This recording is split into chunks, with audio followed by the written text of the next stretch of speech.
Emerald ash borer had been moving around the country for the last decade, and we had watched it move to over 20 states in that time. And it had finally shown up in Kansas City, and we realized at that point that it was really close.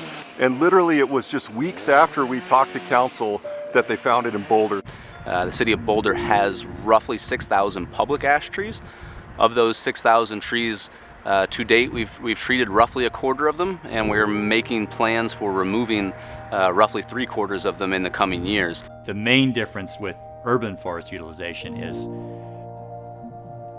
the tree has to come down. It's coming down regardless, and it's not with an eye towards the lumber value. It's because it's in someone's way, it's dead, dying, or hazardous. With urban forestry in particular, you get a unique balance of not only taking care of trees and the forest, but you also get to make really meaningful relationships with the public. In Boulder, we're trying to set the example and show the rest of the Front Range what's possible and what we can do with this wood. One piece that has been harder for us to push forward has been developing a strategy for using our urban wood. After 30 years of seeing trees go to the landfills and a few of the mills starting to pop up in the city perimeter, it's an opportune time to push the reuse of urban wood.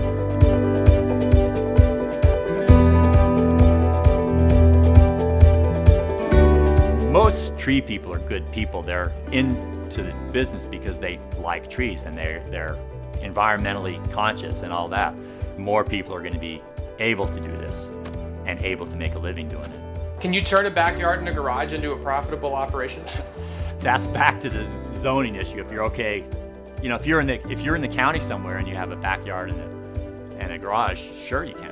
You got 3 guys over here that are about $1.50 each, and they're manhandling this 5,000-pound log, but with the right rope system, it works well.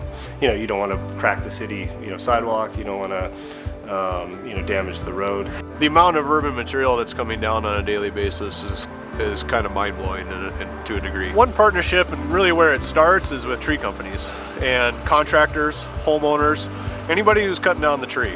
Being able to contact them and talk to them about getting materials is great. And most arborists would look at this tree specifically and just say, the trunk section is really the only thing that's good in this tree. What we're really looking for as a woodworker is large diameter, straighter logs with a centered growth, and something that's probably going to have some character and some unique features. We have our pick. We'd like big logs with nice straight grain. But even if you get we do take 6-foot sections if they're super sweet, if they got a lot of character. Each piece has a place, from little scrappy pieces here that most people would throw away or put in the burn pile. We'll dry them and hang out with them. Hopefully they'll have a project for them down the road. The partnership with Wood Into Wood has really been beneficial.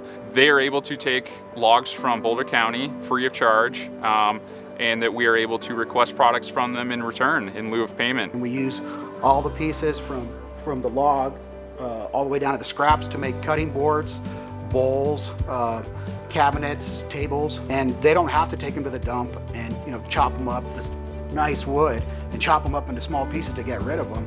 When companies like us or anybody else that wants to can take some of these quality logs and produce them into something valuable. Ash wood is an extremely dense wood. It's used for things like tool handles, it's used for things like front doors, tabletops, even the majority of baseball bats used in the MLB are made of ash. So you got a couple of cool bikes behind us. Well, the first one is this one that I built. It was my first mountain bike, where a guy, Robert Brudnell, who's a local arborist here in town, was a lover of wood bikes, and he saw my work and asked if I'd be willing to do a wood mountain bike for him that he could go and take and ride in the Leadville 100 mountain bike race, which is one of these epic Colorado races. We had to look for trees that would work. The Denver Forestry Department contacted us that they had a tree on a median that had been hit by a vehicle that they were going to remove, and they would donate the wood for this wood bike project.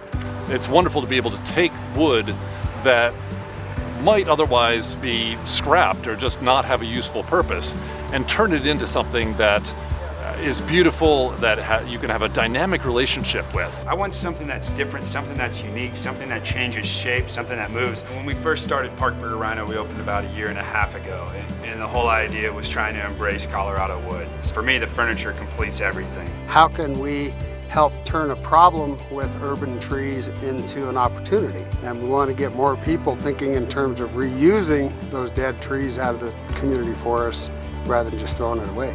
Who doesn't love having a really cool piece of furniture that's from a tree from a park in their city that they love? There's no greater use for a tree than to give it that second life and take it out there and have people appreciate it in ways that they never would have otherwise.